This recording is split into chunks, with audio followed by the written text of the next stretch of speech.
You know, I think you have to look at your resources and decide what they really set you up to do best.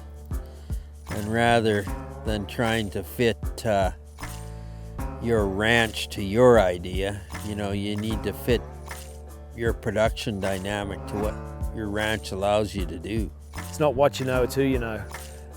Get to know guys who are out there doing it. Don't be afraid to ask questions. Get out with your local grazing association. That always helps. And field days, you can never take enough of those in.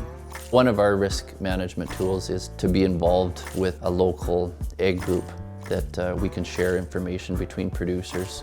It's very beneficial to a person as a producer. There's always all kinds of new information on new varieties of crops to grow, what's going to yield more tonnage. So it's a very good thing to belong to. The information you can take off of their small plots and put it into field size can be a huge savings. A big part of what we do and how we make decisions is sharing information with other people. Numerous extension places you can go, whether it's Alberta Ag, whether it's local ARAs. We belong to a producer group with 7 or 8 operations, and we meet 3 times a year and share numbers and costs and ideas and bounce it around. So go out, talk to people, find what's working. You might find that something you think you do really well, you don't when you get it actually comparing numbers. So to us, that's important, is always trying to save where we can, because once you start extrapolating that out over any number of cattle for any number of days, I mean, things that don't seem very big can save you thousands and thousands of dollars by the time a winter is over.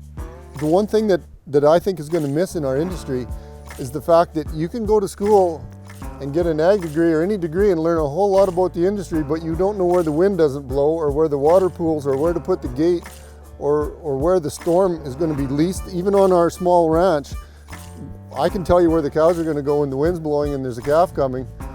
You can't learn that in a book. And the old guy down the road, he can tell me a lot of those things because he's lived here. So the young people can learn a lot and save a lot because the mistakes are very expensive right now. The cattle community is a very tight one.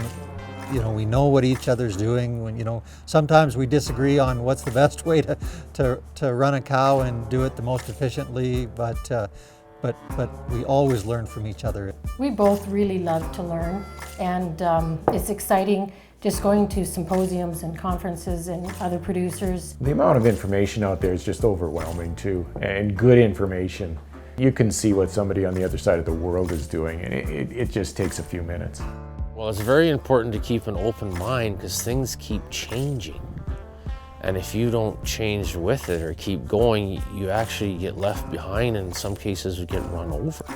So it's very important to do networking with other producers and forge associations and go to workshops and courses and keep learning.